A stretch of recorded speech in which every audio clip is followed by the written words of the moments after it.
Épisode, le jour où McKinsey est devenu sous-traitant. Chapitre 1.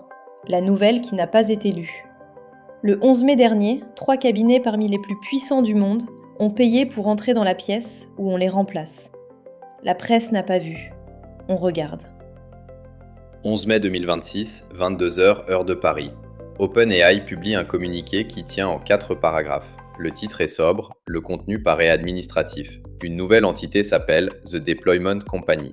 Elle lève plus de 4 milliards de dollars, à une valorisation post-money de 14 milliards selon Axios et le communiqué officiel d'OpenAI. Elle embarque 19 investisseurs. Elle achète Tomorrow, un cabinet londonien de 150 ingénieurs, et elle s'engage à servir à ses bailleurs de fonds privés un rendement plancher de 17,5% par an pendant 5 ans. 24 heures plus tard, la presse spécialisée titre « OpenAI lance un cabinet de conseil ». Bain & Company publie un communiqué parfaitement satisfait. Capgemini emboîte le pas dans la foulée. Quant à McKinsey, qui ne dit rien publiquement, son nom figure pourtant noir sur blanc dans la liste des bailleurs. Au même moment, à Mumbai, l'indice Nifty IT décroche violemment. D'après India Infoline, Tata Consultancy Services touche son plus bas depuis août 2020 et Infosys retombe à un niveau qu'on n'avait plus vu depuis décembre 2020. Les marchés ont compris en quelques heures ce que les éditorialistes ont mis 3 jours à esquiver. Le sujet n'est pas qu'OpenAI vient d'ouvrir un cabinet de conseil. Ce qui se joue, c'est qu'OpenAI vient d'acheter le droit d'absorber une chaîne de valeur entière en faisant payer le ticket d'entrée à ceux qu'elle s'apprête à dévorer. McKinsey ne fait plus face à OpenAI. Le cabinet siège désormais en dessous, dans l'organigramme silencieux que personne n'a publié. Et la vraie question, celle que personne n'a posée à voix haute, tient en une ligne. Comment 3 firmes bâties sur la facturation du knowledge work ont-elles accepté de financer la machine qui automatise le knowledge work ? La réponse tient dans 5 verrous soudés en une seule serrure. On les ouvre un par un. Chapitre 2. Les 5 verrous soudés. Un dirigeant qui voulait déployer l'IA en 2026 pensait choisir entre 4 fournisseurs. Il vient d'apprendre qu'il n'en a plus qu'un. Et que ce un-là gère aussi le devis, le crédit et le débrief. Pour comprendre ce qui se passe, il faut suivre l'argent et l'ingénieur en même temps. Prenons un directeur général de groupe industriel européen, 2 milliards d'euros de chiffre, qui décide en juin de lancer son grand projet IA. Hier, ce projet aurait pris 4 tickets distincts. Microsoft livrait le cloud, Accenture branchait l'intégration, McKinsey vendait la stratégie, et une SS2I indienne comme Tata absorbait l'exécution offshore. 4 factures côte à côte et autant de marges captées en parallèle.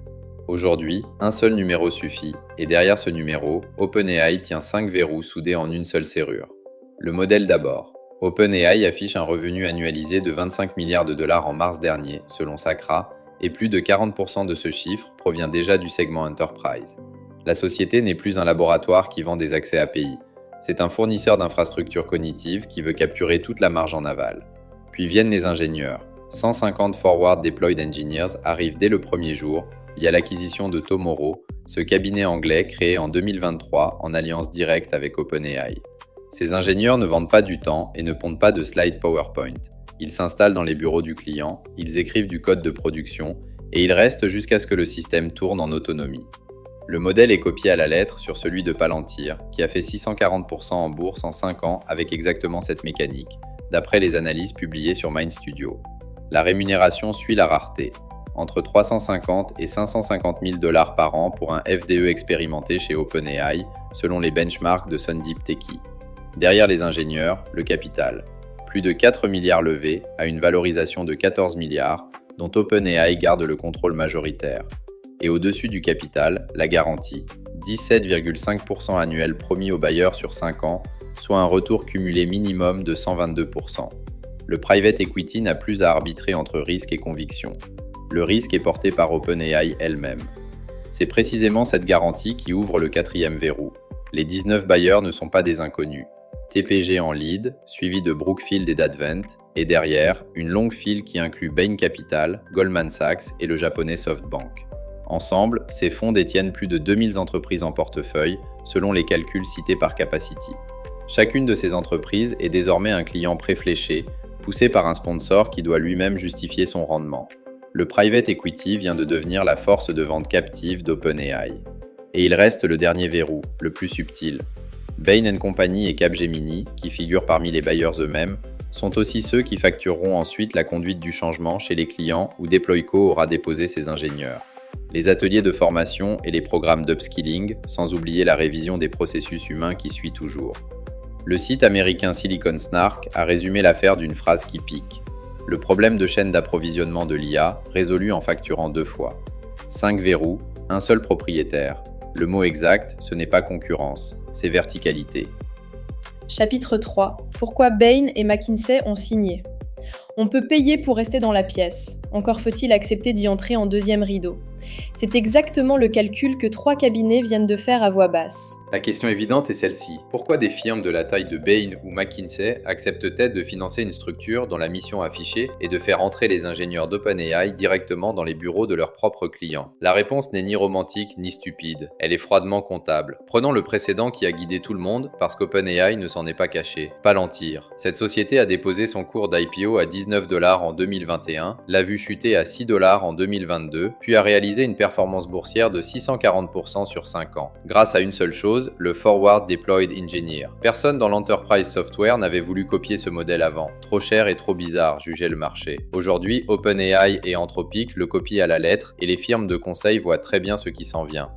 Refuser pour Bain, c'était se faire désintermédier dans le noir, sans visibilité sur la feuille de route du fournisseur. Accepter, c'est se faire désintermédier avec une fenêtre sur la cuisine et un rendement plancher de 17,5% par an pour amortir le choc. Sur 5 ans, cette garantie représente 122% de retour cumulé minimum, d'après les chiffres rapportés par Axios. Pour un cabinet qui s'attend à perdre 20 à 30% de sa pratique stratégie traditionnelle d'ici 3 ans, c'est une couverture financière. Une couverture qui finance exactement le contraire de ce qu'elle protège. Le terme exact pour ce genre d'arrangement, en théorie des jeux, c'est une capitulation négociée. On accepte de perdre la partie en échange du droit de rester à la table assez longtemps pour récupérer ses mises. Le quotidien tech britannique The Register a tranché plus brut. OpenAI ne peut pas se permettre d'avoir des consultants IA incompétents qui pourrissent le marché, donc OpenAI a acheté les siens. La phrase fait sourire, mais elle dit la vérité économique. OpenAI ne contrôle pas seulement la technologie, le groupe contrôle désormais la qualité du discours qu'on tient autour de sa technologie. Ce qui était jusqu'ici le territoire sacré du conseil, la grille de lecture qu'on vend au PDG, vient d'être absorbée par le fournisseur du modèle. Et au passage, Bain & Company a publié une note de presse parfaitement enthousiaste, citée par Rebecca Burak, qui dirige leur pratique Private Equity Global. Sa formule mérite d'être citée mot pour mot. Créer de la valeur dans les sociétés en portefeuille exige aujourd'hui de l'intelligence stratégique, une capacité technique réelle et de la conduite du changement. Bain apporte l'expertise PE, OpenAI apporte la technologie de pointe. Traduction lucide. Bain garde la relation client, OpenAI garde la marge sur la technologie. Et le pari, du côté Bain, c'est que cette répartition tiendra 5 ans. 5 ans, c'est exactement la durée de la garantie.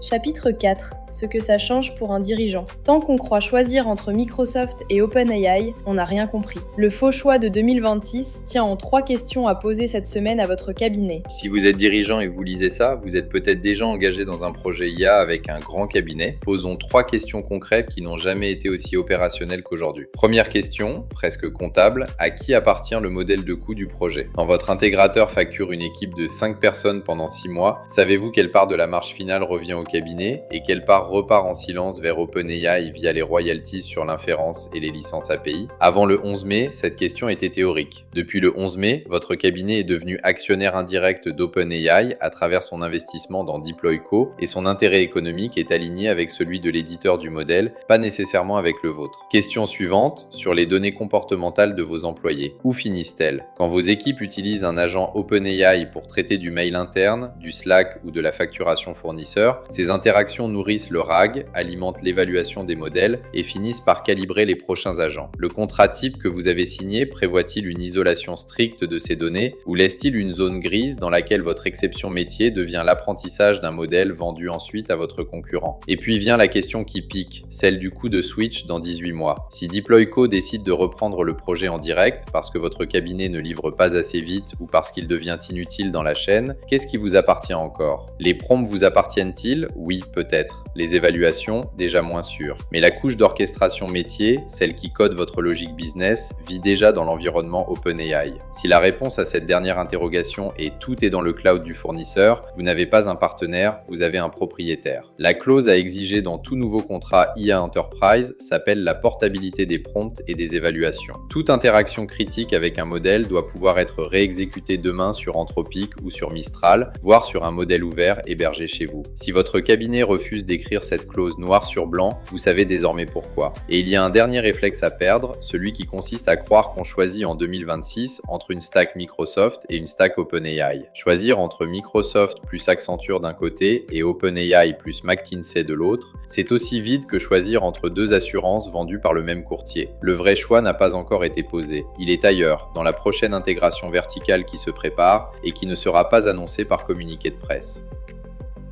Chapitre 5, la clé. La guerre des modèles est finie, c'était l'apéritif. La vraie guerre commence et elle se joue sur la stack verticale. Un dernier réflexe à acquérir avant de quitter le studio. La grille de lecture à emporter tient en une phrase, l'IA Enterprise ne se vendra plus en couches séparées. Pendant 3 ans, on a entendu cette promesse implicite. Choisissez librement votre cloud, votre modèle, votre intégrateur et votre cabinet de stratégie. Le marché vous protégera d'une dépendance excessive à un seul acteur. Cette promesse est morte le 11 mai. À partir de maintenant, la vraie question pour un dirigeant n'est plus quelle technologie je prends, c'est quelle stack verticale je laisse rentrer chez moi et combien de mètres carrés de mon entreprise je laisse devenir un actif négociable par mon fournisseur d'IA. Parce qu'il faut être clair, OpenAI n'est pas seul sur ce chemin. Anthropic a tiré le premier, début mai aussi, en signant un partenariat de 1,5 milliard de dollars avec Blackstone, Hellman & Friedman et Goldman Sachs pour faire exactement la même chose selon Fortune. Sa pratique Enterprise, portée par le partenaire EPAM, compte déjà 10 000 architectes certifiés cloud et 250 black belts en déploiement. Microsoft occupe une position singulière parce que la firme détient la stack verticale la plus complète du marché aujourd'hui, d'Azure à GitHub en passant par LinkedIn et Activision, mais n'a pas encore franchi le Rubicon du conseil propriétaire. Le groupe regarde, calcule et signera probablement avant la fin de l'année. Google reste en retrait, encore prisonnier de ses inerties internes. Amazon Web Services observe en silence et prépare sans doute son propre véhicule équivalent.